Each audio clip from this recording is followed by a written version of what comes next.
오늘 하나님께서 우리에게 주신 하나님의 말씀은 여호수아 1장 10절부터 18절까지입니다. 그 중에 여호수아 1장 16절만 다 같이 한 목소리로 받들어 읽겠습니다. 시작. 그들이 여호수아에게 대답하여 이르되 당신이 우리에게 명령하신 것은 우리가 다 행할 것이요 당신이 우리를 보내시는 곳에는 우리가 가리이다. 아멘. 이스라엘 민족의 역사가 왜 필요한가? 이 이스라엘 민족의 역사가 우리와 무슨 관계가 있는가? 그 의미는 다음과 같습니다. 이스라엘은 한 민족, 정치적 국가로서의 이스라엘은 모형입니다. 우리들은 예수 그리스도께서 오셔서 우리 세상 모든 사람들의 죄를 담당하시고 돌아가신 이후에 그 예수님을 믿는 모두 우리 인간들은 영적인 이스라엘, 새 이스라엘, 다시 말하면 새로운 하나님의 백성인 줄로 믿습니다. 비록 우리가 혈통적으로 이스라엘 사람은 아니지만 예수님을 믿어 만군의 주 여호와 하나님을 믿는 우리는 그 하나님의 새 백성, 새 이스라엘, 뉴 피플이 된 줄로 믿습니다. 그래서 갈라디아서 3장 26절에 너희가 다 믿음으로 말미암아 그리스도 예수 안에서 하나님의 아들들이 되었으니 이렇게 말씀하신 거예요. 여러분 모두 예수 그리스도를 나의 구세주, 나의 주님으로 믿으십니까? 혹시 믿으시다면 내가 믿는다는 그 믿음의 고백을 아멘으로 답해 보십시다. 예수님을 구세주와 주님으로 믿으십니까? 아멘. 예, 잘하셨습니다. 그러면 저도 믿습니다. 예수 그리스도를 나의 구세주, 나의 주님, 내 인생의 주인이 내가 아니라 예수님으로 믿는 우리는 새 이스라엘이에요. 새로운 하나님의 백성들이에요. 그렇다면 구약의 이스라엘의 역사, 구약의 하나님께서 주신 약속은 바로 여러분과 저를 위한 약속인 줄로 믿습니다. 비록 우리나라와 다른 이스라엘 나라의 민족의 역사지만 그 속에는 우리를 향한 하나님의 말씀, 우리를 향한 하나님의 은혜와 언약이, 약속이 들어있는 줄로 믿습니다. 요셉이 애굽으로 내려간 뒤에 430년간 그들은 애굽에서, 이집트에서 종살이했습니다. 그리고 때가 되자 하나님께서 하나님의 사람 모세를 보내셔서 그들이 애굽에서 나오도록 출애굽하도록 하셨어요. 이 출애굽은 우리가 예수님을 믿기 전 세상에서 죄의 종노릇하며 살았던 그런 모습을 상징한다고 그랬습니다.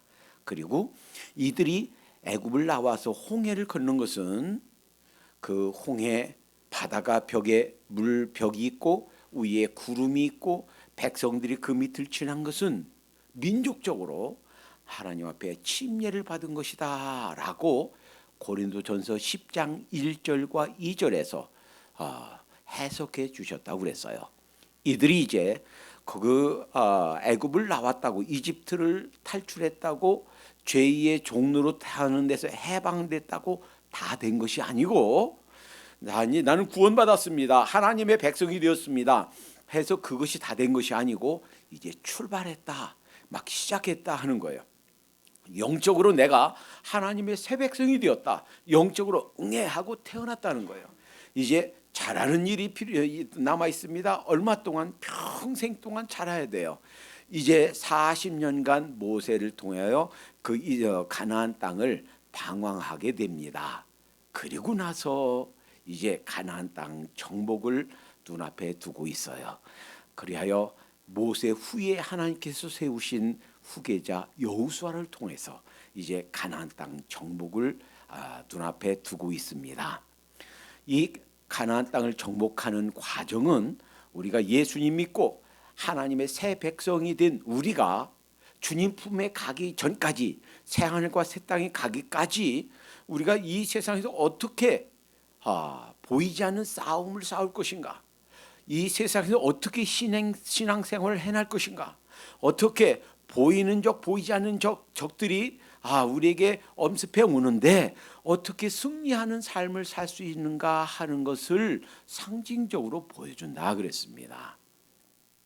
오늘 그 중에서 오늘 1장 10절부터 18절까지는 이제 가나안을 목전에 두고 싸움을 하기 전에, 전쟁을 하기 전에 준비하는 그 준비 단계예요. 이 준비, 이것이 오늘 본문입니다. 자, 이 준비, 하나님이 우리에게 보여주신 하나님은 어떤 분이신가? 준비하시는 하나님이신 줄로 믿습니다. 창세기 1장에 보면 창세기 1장 2장 보면 하나님께서 이 우주 만물을 창조하신 과정이 나와요. 물론 성경이 과학 서적이 아니기 때문에, 그리고 설령 그런 과학 원리들을 다 설명해 준다고 해도 우리가 다 깨달을 수 없기 때문에 다 설명하지 않고 사실만 간단하게 말씀해 주셨어요. 첫째 날 뭐 만드시고, 둘째 날 뭐 만드시고, 그리고 다 만드시고 마지막에 우리 인간을 만드셨어요. 그것은 무엇과 같으냐? 자, 혹시 그런 사람이 있을까요? 엄마가 이제 10달 동안 아기를 뱃속에서 기릅니다. 근데 전혀 준비가 안 돼 있어요. 그래서 아기가 막 응애하고 나왔는데 그 탯줄 차를 가위 어디 있어? 얘야, 옆집에 가서 가위 좀 빌려와라. 그럴 사람 있을까요? 저는요, 제 막내 어머니가 낳는 것을 봤어요. 시골에서 탯줄을 잘라야 되는데 아기 낳는다고 새 가위를 살 돈이 없는 거예요. 그러니까 막내가 태어나기 직전 큰 솥에다가 물을 잔뜩 붓고 늘 평소에 쓰던 가위를 넣고 삶습니다. 한 2시간 동안 펄펄 끓는 물에 삶아요. 저는 왜 삶는지 몰랐어요. 우리 막내 낳는 거 보고 알았어요. 절에서 소독하는 과정이었구나. 어린 나이에 막내 낳는 걸 보면서 참 지혜롭다. 엄마가 아기 태어나기 전에 아기 배냇저고리도 만들어 준비해 놓고 여러 수건도 소창도 빨아서 지저귀도 준비해 놓고 아기 태어나면 어떻게 할까 다 준비해 놓고 아기가 응애 하고 태어나듯이 우리 인간을 만드신 제6일에 우리 인간을 만드신 것은 마치 엄마가 그 아기 태어나기 위해 모든 것을 다 준비해 놓는 것처럼 우리 인간이 먹고 살고 숨쉬고 할 걸 모든 것을 다 만들어 놓은 거예요. 준비하신 하나님이세요. 아브라함과 아들 이삭이 산으로 걸어갑니다. 뭐 하라고 하는 거예요? 하나님의 명령 준행하기 위해서. 자, 아들이 묻습니다. 아빠, 불도 여기 있고 나무도 있는데 그 번제를 드릴 어린 양 어디 있어요?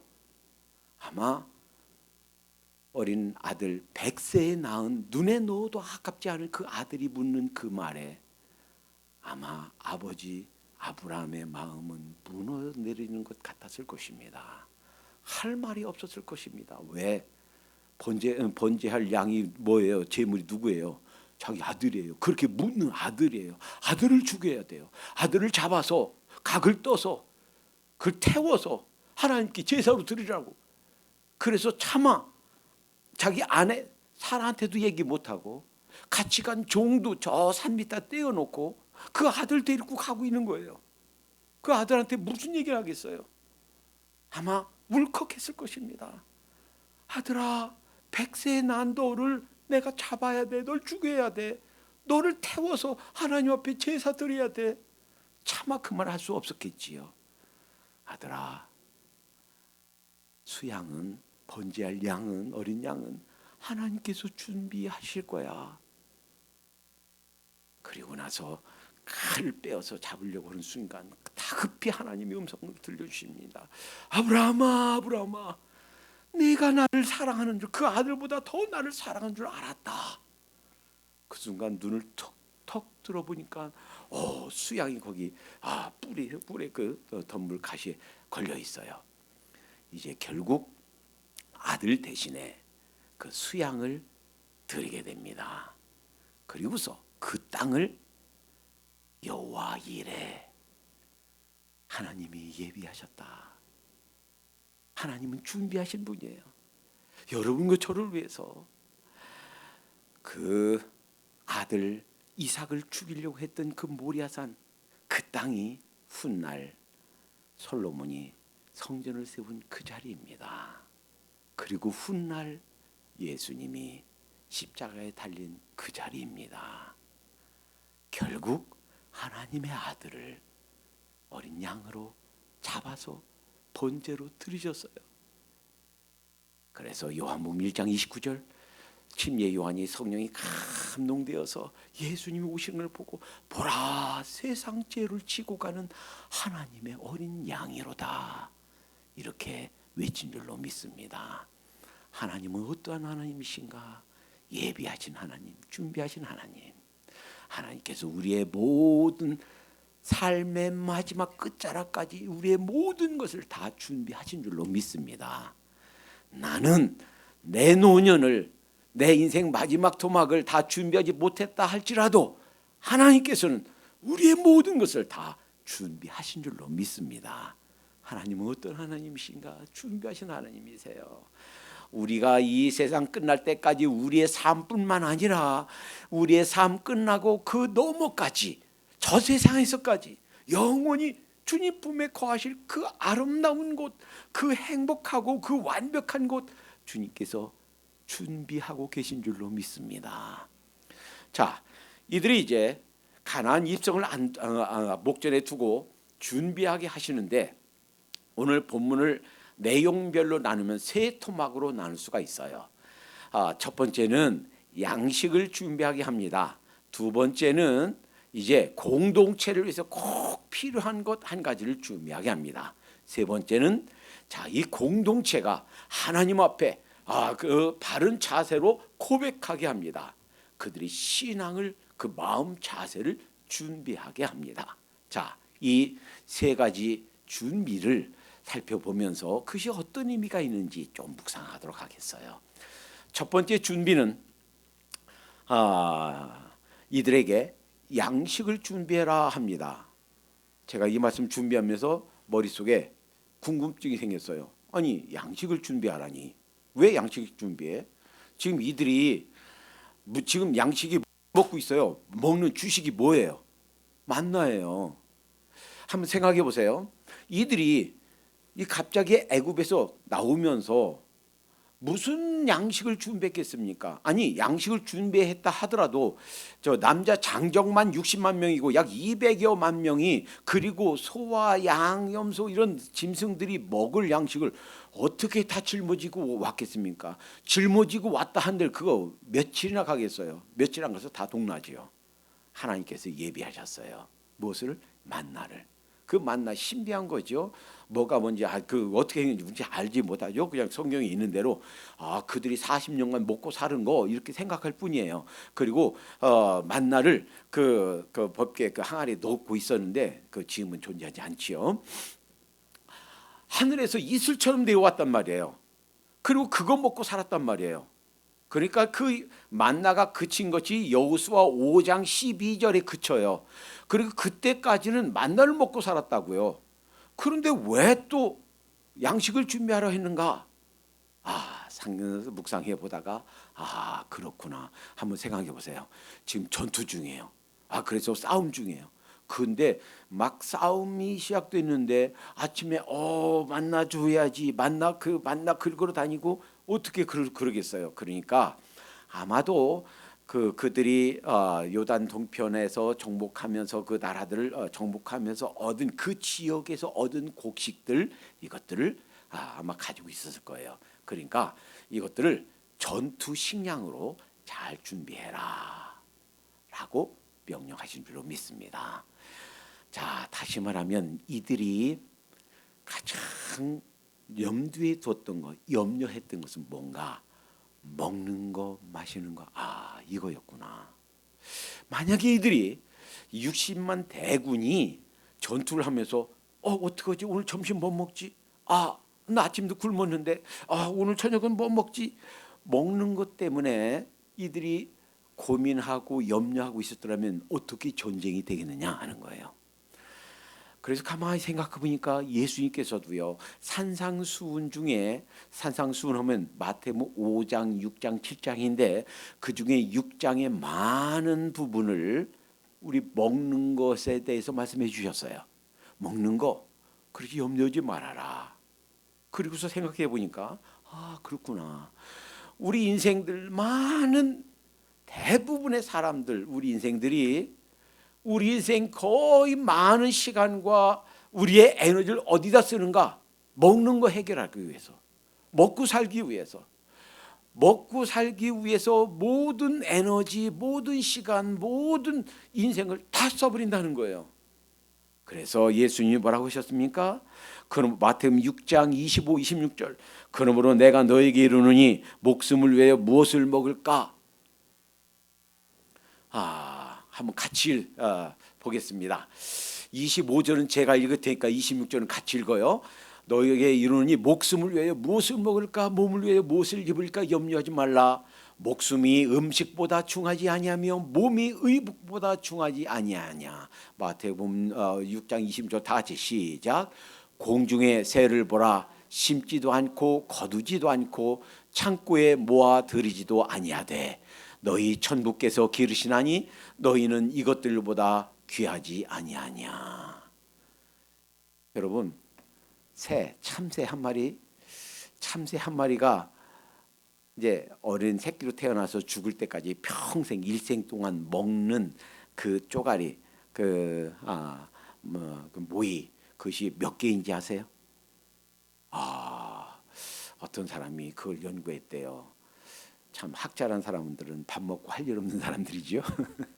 그 참새 한 마리가 태어나서 죽을 때까지 먹는 것이 그 조그만 그 모이가 1억 5천만 개랍니다. 그래서 그걸 무게로 치면 7.5톤, 7.5톤이면 큰 추럭이에요. 참새 한 마리가 그 먹는 것이 그만큼 된대요. 1억 5천만 개, 7.5톤이래요. 참새 한 마리 먹는 것이. 그런데 이 땅에는 참새가 얼마큼이나 되는가? 약 8,500여 종, 8,000억 마리가, 1,000억 마리가 된답니다. 이 세상의 모든 새를 1,000억 마리. 그 새들이 참새 한 마리가 1억 5천만 개, 7.5톤을 먹는데 그 많은 새들이 뭘 먹지? 그렇게 걱정하는 거 봤어요? 참새가 굶어 죽었다 이런 말 들어봤어요? 없지요. 왜요? 주님께서 말씀하시는 거예요. 천부께서, 하늘 아버지께서 그 참새조차도 기른다. 그런데 너희는 이것들보다 더 귀하지 아니하냐. 그러니까 무엇을 먹을까 염려하지 말아라 하는 거예요. 먹는 것 때문에 이 하나님께 드려야 할 예배도 못 드리고, 하나님께 나와 찬양 드려야 될 찬양도 못 드리고, 하나님께 나와 기도해야 될 기도도 못하고, 그저 먹는 것 때문에 평생 모든 시간을 다 쓰고 있다면 뭔가 잘못됐다. 이것 때문에 염려하지 말아라. 이것에 전 인생 다 쓰지 말아라 하는 것이 주님의 가르침이신 줄로 믿습니다. 우리가 이제 가나안 땅을 정복하기 위해서 입성을 앞두고 있어서 양식을 준비하라 하신 것처럼, 그 양식은 결국 하나님께서 다 주실 거예요. 우리가 먹고 입고 사는 것, 이 먹는 것 때문에 전 인생을 다 쓰면 안 되겠어요. 제가 2005년도 하필 이번에 카트리나 그 허리케인이 16년 전 같은 날 왔다고 그러네요. 근데 카트리나가 2005년 8월 18일 왔을 때 제 뉴올리언스에 있었어요.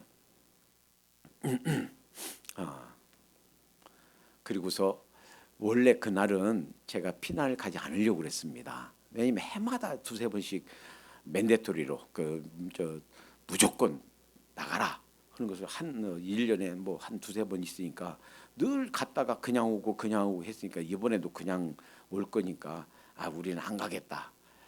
그래서는 그 집에 음식 잔뜩 사다 쟁여놓고 그 성도님들 저희 집으로 오라고 그래서 집에서 예배 드리고 그냥 저희 집에서 있으려고 그랬어요. 그런데 그날 한 11시 반쯤 집에서 예배 드리고 있는데 캠퍼스 폴리스가 아니라 외부 경찰이 와서 갑자기 나가라고 합니다. 그래서 급히 그냥 옷도 챙겨 입지 못하고 반바지에 티셔츠 차림으로 그리고 슬리퍼 차림으로 그냥 나왔습니다. 그리고 거기 있는 분들도 저희 집에 있다가 거기서 그냥 피난해서 왔어요. 그리고 나서 한 내일쯤이면 돌아오겠지 하고 했는데 일주일이 가도 열흘이 가도 한 달이 가도 돌아오질 못했습니다. 생각해 보세요. 그때 캐시가 좀 있었어요. 근데 그 책꽂이 위에 놓고 그 캐시도 못 가지고 왔어요. 그러니까 아무것도 없었어요. 그리고 나서 한 달 후에 잠깐 방문했지. 그 뒤로 못 돌아가서 지금도 못 돌아가고 있습니다. 지금도 여기 살고 있어요. 그러니 그리고 나서 한 1년간은 거의 공식적인 수입이 없었습니다. 그 공식적인 수입이 하나도 없었던 때 한 1년간 그때가요. 지금 돌이켜 보면 가장 여유가 많았던 때예요. 수입이 하나도 없었을 때인데 다 먹고 살았습니다. 뿐만 아니라 거기에서 함께 왔던 우리 성도님들과 계속 지금 교회를 하고 있었어요. 뿐만 아니라 그 없는 와중에 뉴올리언 신학대학의 한국부를 시작했고 또 광고비도 학교에서 준 것이 아니라 제 개인 사비 털어서 광고비도 했고 필요한 경제적인 지원도 저희 생활비에서 했어요. 어떻게 그렇게 되는가 잘 모르겠어요. 그러나 확실한 것은 하나님께서 책임지셨다는 거. 우리 인생에 먹고 입고 사는 거 하나님께서 다 책임지십니다. 염려할 게 없어요. 만약에 이것 때문에 하나님께 마땅히 드려야 할 헌신, 하나님께 드려야 할 영광 못 드리고 있다면 그것은 우리의 삶의 상황이 각박한 것이 아니라 사실은 내가 믿음이 내 신앙이 something wrong 뭔가 잘못됐구나 하는 것을 깨달으십시다. 하나님께서는 우리의 먹고 입고 사는 것, 우리의 목숨, 저 참새보다도 더 귀합니다. 참새를 먹이신다면 하나님께서 참새보다 더 귀한 우리의 생명 결코 굶주리지 않게 책임지실 줄로 믿습니다. 두 번째 준비하는 것은 이것입니다. 오늘 여호수아 1장 12절 여호수아가 또 루벤 지파와 갓 지파와 또 므낫세 반 지파에게 일러 가로되 자, 요 상황은 민수기 32장의 상황을 이해해야만 됩니다. 자, 이제 제가 그림 하나를 보여드리겠어요. 그림 잠깐 좀 스톱된 거 좀 만져주시겠어요? 그림은 여러분 주보를 앞에 보시면 그 사진이 있어요. 그 주보 앞에 있는 사진을 보면 이것이 이제 이스라엘 그리고 출애굽 여정이에요.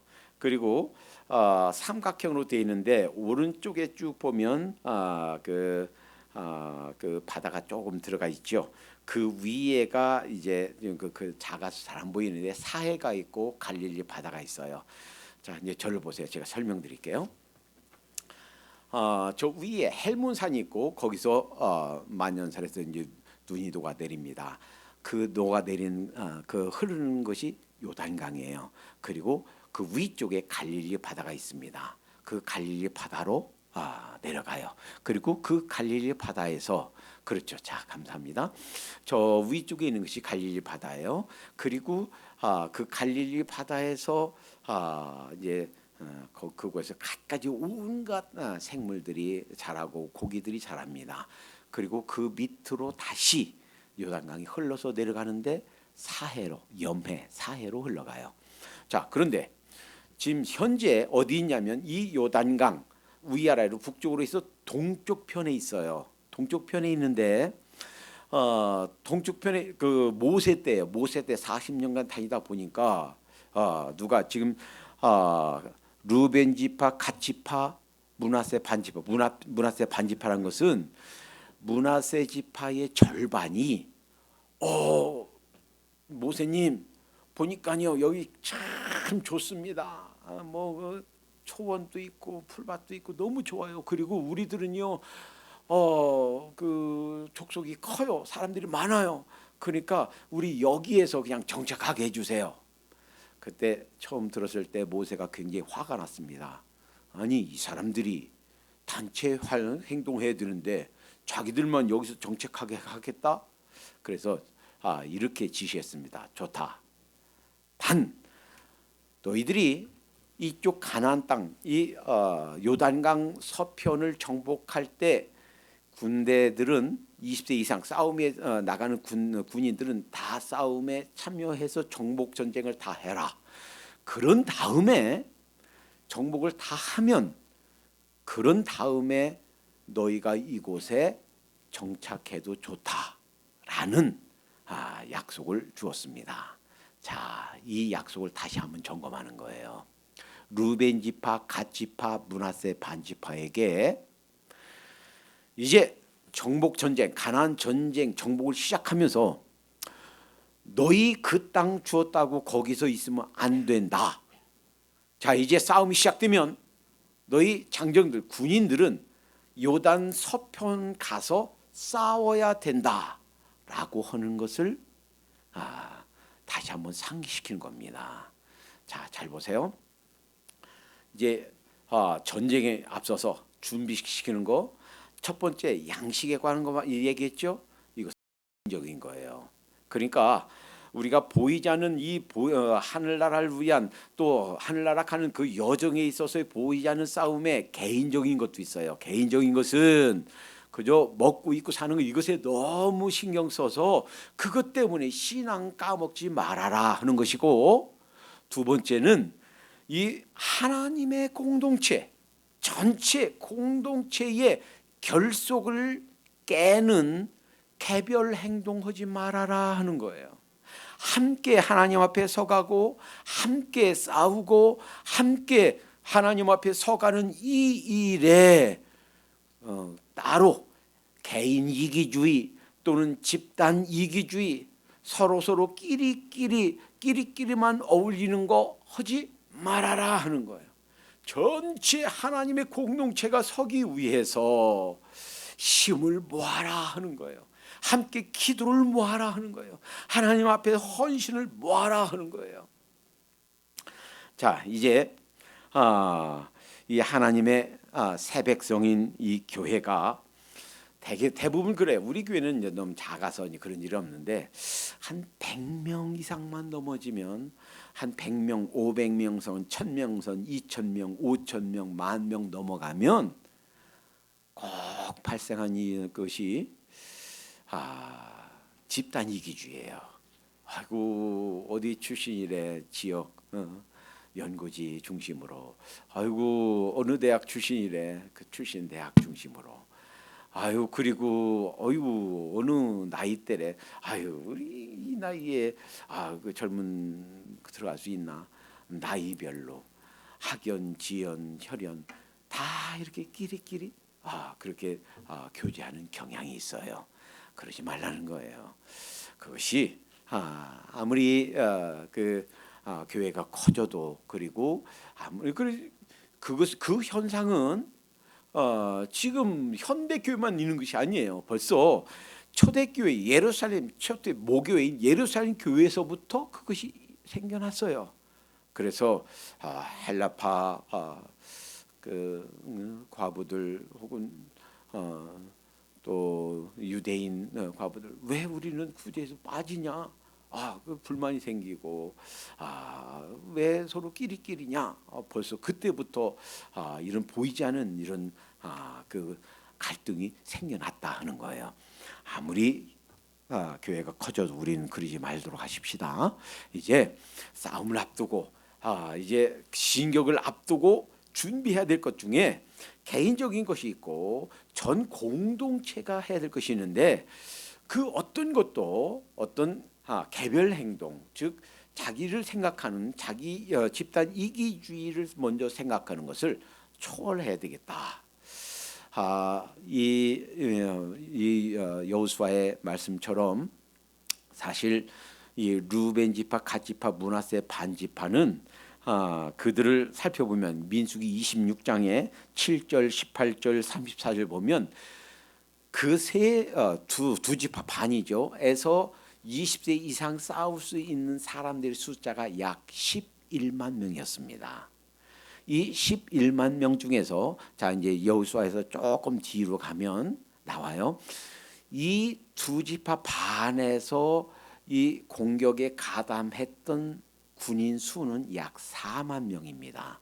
4만 명인데 그러면 약 7만 명은 싸움에 들어가지 않은 거죠. 그러면 그들은 그냥 놀았냐? 그것이 아니고 4만 명은 그 지역에 요단 동편 그 지역에 남아있는 여자분들, 노약자들, 어린이들 그들을 지키고 그 다음에 후방에서 다른 민족들이 공격해 오는 것을 막고 그래서 후방을 지키는 일을 했다라는 거예요. 그러니까 이 가나안 정복 즉 보이지 않는 싸움 이 새하늘과 새 땅 들어가기 위한 이 여정 싸움의 길에서 중요한 것은 개별적으로 내 개인적으로 먹고 사는 일에 모든 것 다 쏟아서는 안 되겠다라는 것과 둘째는 이 새 백성 이 새로운 하나님의 공동체를 위해서는 모두가 다 큰 힘이든 작은 힘이든 다 힘을 합쳐야 되겠다라는 겁니다. 자, 세 번째 준비는 이것입니다. 이들이 자 하나님 앞에 이제 그들의 마음을 이제 고백합니다. 여호수아여, 우리가 당신께 순종하겠습니다. 모세에게 순종한 것처럼 당신에게 순종하겠습니다. 어디로 가라 하면 가겠습니다. 이것이 백성들의 자세예요. 그걸 고백합니다. 여러분, 여호수아는 히브리식 이름이에요. 이 여호수아 이름을 헬라식으로 발음하면 예수예요. 그러니까 이 여호수아 자체가 무엇의 상징인가? 우리 예수님의 상징이에요. 이 백성들이 여호수아에게 순종했듯이 우리가 드려야 될 순종은 바로 예수님께 드려야 될 순종인 줄로 믿습니다. 그래서 시편 46편 10절 다 읽겠습니다. 시작. 이르시기를 너희는 가만히 있어 내가 하나님 됨을 알지어다. 내가 열방과 세계 중에서 높임을 받으리라 하시도다. 이 말씀은요 시편 46편이지만 사실은 출애굽기 14장 14절 말씀을 인용한 거예요. 애굽 군사들이 쫓아옵니다. 이들이 도망가다가 홍해가 가로막혔습니다. 백성들이 오도 가도 못합니다. 그런데 하나님께서 말씀하십니다. 너희는 가만히 있어라, 잠잠히 있어라. 하나님, 내가 너희를 위해서 싸우겠다. 내가 어떻게 싸우는지 가만히 보아라. 여러분, 우리가요 보이지 않는 싸움에 임해요. 자, 그리고서 그 싸움 사실은 가만히 있었어요. 모세가 저 지팡이 들어서 그냥 바다를 향해서 내민 것 그밖에 없었어요. 밤새 하나님께서 바람을 보내셔서 바다를 가르시고 그 홍해를 맨 땅처럼 건넜다는 거예요. 우리 보이지 않는 싸움, 우리가 지금 싸움 중에 있습니다. 아이고, 저는 싸움이 없는데요. 저는 아무 싸움 없습니다. 그것은 내가 깨닫지 못할 뿐이에요. 나를 신앙 가운데 지나지 못하도록, 내가 그냥 신앙생활 열심히 내지 못하도록, 신앙을 까먹도록, 신앙을 포기하도록 끊임없이 누가? 나의 보이지 않는 옛사람이, 보이지 않는 악한 영들이, 보이지 않는 세상 문화가, 죄라는 존재가 끊임없이 나를 추격해 오고 있다는 거예요. 우린 이 보이지 않는 싸움 속에 있다는 거예요. 그때 이 싸움의 승리의 비결은 뭔가? 이 하나님을 의지하는 거예요. 가만히 있어라. 내가 너를 위해서 싸우겠다. 주님께서 이렇게 말씀해 주시는 줄로 믿습니다. 싸움, 우리 대장 되시는 우리 주님께서 우리를 위해서 싸워 주신 줄로 믿습니다. 그래서 승리의 비결은, 이 싸움의 비결은 이거예요. 요한복음 15장 9절 같이 읽겠습니다. 시작. 나는 포도나무요 너희는 가지니 저가 내 안에 내가 저 안에 있으면 과실을 많이 맺나니 나를 떠나서는 너희가 아무것도 할 수 없습니다. 주님이 바로 우리들의 대장 되세요. 포도나무 되세요. 우리가 할 일은 그 주님께 붙어 있기만 하면 돼요.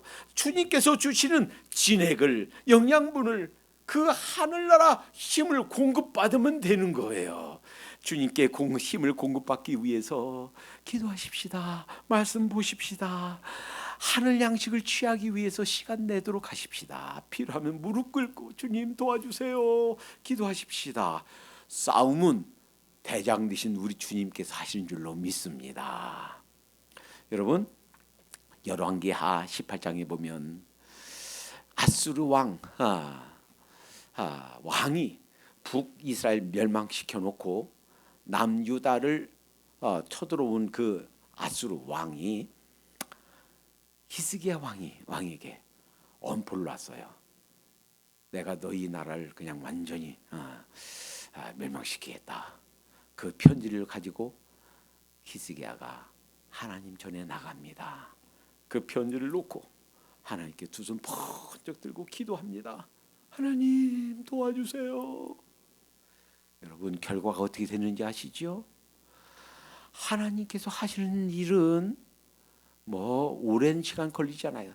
단 하루 저녁에, 단 하룻밤에, 다음날 아침에 가봤더니요, 그 아수르 군대가요 18만 5천 명이 다 송장이 되었더라. 이야, 얼마나 멋있습니까? 한 일은 아무것도 없어요. 손 들고 하나님께 기도한 것뿐이에요. 하나님 도와주세요. 비록 왕이지만 우리 군대의 힘으로 못해요. 왕의 힘으로 못해요. 하나님께서 도와주세요. 하나님께서 하루 저녁에 18만 5천 명을 물리쳐 주셨습니다. 여러분, 우리가 보이지 않는 싸움이 있습니다. 우리 앞에 어떤 험산 출령이 있을지 모릅니다. 아이고 목사님, 나는 이제 인생 다 살았어요. 근데 다 살았다 할지라도 우리 나이가 60이든 70이든 80이든 90이든 상관없이 내가 생각지도 못했던 강이 나타날 수가 있어요. 내가 생각지 못했던 험산 출령이 나오는 우리를 기다리고 있을 수 있어요. 아유, 내 인생 말년에 이게 뭔가, 이런 생각이 들 수가 있어요. 그러나 걱정하지 마십시다. 우리를 위해서 싸워주신 분이 계십니다. 누구요? 만군의 주 여호와 하나님, 우리 대장 되시는 예수 그리스도, 그분만 의지하면, 그분께 순종하겠습니다 라고 주님께 순종하기만 하면 우리 대신 싸워주신 줄로 믿습니다. 기도하십시다. 하나님 감사합니다. 보이지 않는 우리 싸움 속에 우리를 위하여 싸워주시는 주님이 계시니 감사합니다. 너희는 가만히 있어 내가 여호와됨을 알지어다 말씀해 주신 그 주님만 의지하게 도와주시옵소서. 저희들의 힘만으로는 이 세상도, 이 죄도, 우리 옛사람도, 보이지 않는 악한 세력들도 이길 수 없사오니 하늘의 영광, 하늘의 힘으로 저희를 덮어주시어서 하나님 이길 수 있도록 인도해 주시옵소서. 이번 한 주간도, 남은 우리의 평생 동안도 이 주님께서 주신 힘으로 우리를 위해 대신 싸워주시는 주님만 의지하면서 승리의 계가를 부르며 사는 하루하루가 되게 해 주시옵소서. 예수님의 이름으로 기도하옵나이다. 아멘.